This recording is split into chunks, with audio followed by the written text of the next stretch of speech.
ബംഗളൂരു എന്ന മോഹം. 1. നമസ്കാരം. മലയാള സിനിമയിൽ യുവത്വത്തിന്റെ സ്വപ്നങ്ങളെയും സൗഹൃദങ്ങളെയും ഹൃദയസ്പർശിയായി ആവിഷ്കരിച്ച ചിത്രമാണ് അഞ്ജലി മേനോന്റെ ബാംഗ്ലൂർ ഡേയ്സ്.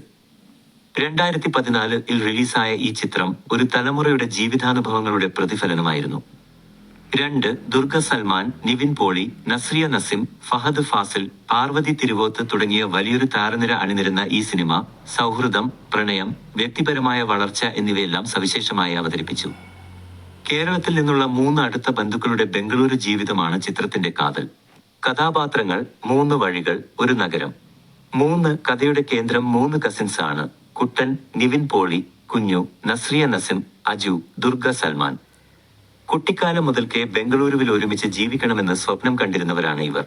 4. കുട്ടൻ പാരമ്പര്യത്തെ മുറുകെ പിടിക്കുന്ന ഒരു സോഫ്റ്റ്വെയർ എഞ്ചിനീയറാണ്. നഗരജീവിതവുമായി പൊരുത്തപ്പെടാൻ അയാൾക്ക് തുടക്കത്തിൽ ബുദ്ധിമുട്ടായിരുന്നു. നാടൻ ചിന്താഗതിയുള്ള ഒരു ഭാര്യയെയാണ് അയാൾ ആഗ്രഹിച്ചത്. 5. കുഞ്ഞു സ്വന്തമായി ബിസിനസ് തുടങ്ങാൻ ആഗ്രഹിച്ചുവെങ്കിലും മാതാപിതാക്കളുടെ നിർബന്ധത്താൽ ബംഗളൂരുവിൽ ജോലി ചെയ്യുന്ന കോർപ്പറേറ്റ് എക്സിക്യൂട്ടീവായ ദാസിനെ ഫഹദ് ഫാസിൽ വിവാഹം കഴിക്കേണ്ടി വരുന്നു. 6. അജു വിവാഹമോചിതരായ മാതാപിതാക്കളുടെ മകനായ അജു സ്വതന്ത്രമായി ജീവിക്കാൻ ഇഷ്ടപ്പെടുന്ന ബൈക്ക് മെക്കാനിക്കും റേസറുമാണ്. ബംഗളൂരു അവനെ സംബന്ധിച്ച് ഒരു പുതിയ തുടക്കമായിരുന്നു. യാത്രകൾ, വെല്ലുവിളികളും വഴിത്തിരിവുകളും. 7. ദാസുമായിട്ടുള്ള വിവാഹശേഷം കുഞ്ഞു ബംഗളൂരുവിലെത്തുന്നു. ദാസിന്റെ നിശബ്ദമായ സ്വഭാവം കുഞ്ഞുവിനെ ഒറ്റപ്പെടുത്തിയ കസിൻസ് മാത്രമായിരുന്നു അവൾക്ക് ഏക ആശ്വാസം. പിന്നീട് ദാസിന്റെ മുറിയിൽ നിന്ന് മുൻ കാമുകി നതാഷയുടെ നിത്യ മേനോൻ ഓർമ്മകൾ അടങ്ങിയ പെട്ടി കണ്ടെത്തിയതോടെ ബൈക്ക് അപകടത്തിൽ നതാഷ മരിച്ചതിനു ശേഷം ദാസ് മാനസികമായി ഒറ്റപ്പെട്ട് ജീവിക്കുകയായിരുന്നു എന്ന് കുഞ്ഞു മനസ്സിലാക്കുന്നു. 8. കുട്ടൻ ബംഗളൂരുവിൽ IIT ജോലി നേടുന്നു. തന്റെ ആദർശങ്ങളുമായി ഒത്തുപോകുന്നവളാണെന്ന് കരുതി എയർ ഹോസ്റ്റസ് ആയ മീനാക്ഷിയുമായി ഇഷ തൽവാർ അയാൾ പ്രണയത്തിലാകുന്നു. എന്നാൽ മീനാക്ഷിക്ക് പഴയ കാമുകനുമായി വീണ്ടും ചേരാനുള്ള ഒരു മാർഗം മാത്രമായിരുന്നു കുട്ടൻ എന്ന് പിന്നീട് അയാൾ തിരിച്ചറിയുന്നു. 9. അജുവാകട്ടെ റേഡിയോ ജോക്കിയായ സാറയുമായി പാർവതി തിരുവോത്ത് പ്രണയത്തിലാകുന്നു. സാറ ഒരു പാരാപ്ലീജിക് ആണെന്ന് അറിയുമ്പോൾ അജു വിഷമിക്കുന്നു. എന്നാൽ അവളോടുള്ള തന്റെ ആത്മാർത്ഥമായ പ്രണയം തിരിച്ചറിഞ്ഞ് അജു അവളെ ബംഗളൂരുവിൽ തങ്ങാൻ പ്രേരിപ്പിക്കുന്നു. വളർച്ചയും പൂർണ്ണതയും. 10. ദാസിന്റെ ഭൂതകാലം മനസ്സിലാക്കിയ കുഞ്ഞു അയാളുമായിട്ടുള്ള ബന്ധം നന്നാക്കുന്നു. ദാസ് നതാഷയുടെ ഓർമ്മകളിൽ നിന്ന് മുക്തനാകുന്നു. അവരുടെ ദാമ്പത്യം സന്തോഷത്തിലേക്ക് വഴിമാറുന്നു. കുഞ്ഞു MBA പഠനം പുനരാരംഭിച്ച് തന്റെ സ്വപ്നങ്ങളിലേക്ക് നീങ്ങുന്നു.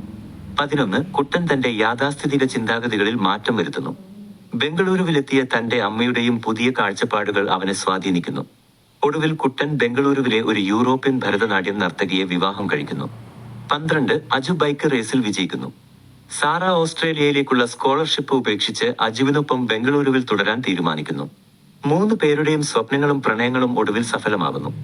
വിശകലനം: ബന്ധങ്ങളുടെയും സ്വപ്നങ്ങളുടെയും ആഘോഷം. 13. ബാംഗ്ലൂർ ഡേയ്സ് പ്രധാനമായും ഊന്നൽ നൽകുന്നത് ബന്ധങ്ങളുടെ ഊഷ്മളതയ്ക്കും വ്യക്തിഗത വളർച്ചയ്ക്കുമാണ്. കസിൻസ് തമ്മിലുള്ള ആഴത്തിലുള്ള സൗഹൃദവും അവർ പരസ്പരം താങ്ങും തണലുമാകുന്നതും ചിത്രത്തെ ഹൃദയസ്പർശിയാക്കുന്നു. 14. നഗരവും ഗ്രാമവും തമ്മിലുള്ള സംഘർഷം, പ്രണയത്തിന്റെ വ്യത്യസ്ത ഭാവങ്ങൾ, അഞ്ജലി മേനോന്റെ റിയലിസ്റ്റിക് സംവിധാനം, ഗോപി സുന്ദറിന്റെ ഗാനങ്ങൾ ഇവയെല്ലാം ചിത്രത്തെ ഒരു ട്രെൻഡ് സെറ്ററാക്കി മാറ്റി. 15. ചുരുക്കത്തിൽ, ബാംഗ്ലൂർ ഡേയ്സ് വെറുമൊരു യുവജന ചിത്രമല്ല. അത് ബന്ധങ്ങളുടെ മൂല്യവും വ്യക്തിഗത വളർച്ചയുടെ ആവശ്യകതയും സ്വപ്നങ്ങളെ പിന്തുടരുന്നതിന്റെ പ്രാധാന്യവും ഓർമ്മിപ്പിക്കുന്ന ഒരു മനോഹരമായ അനുഭവമാണ്.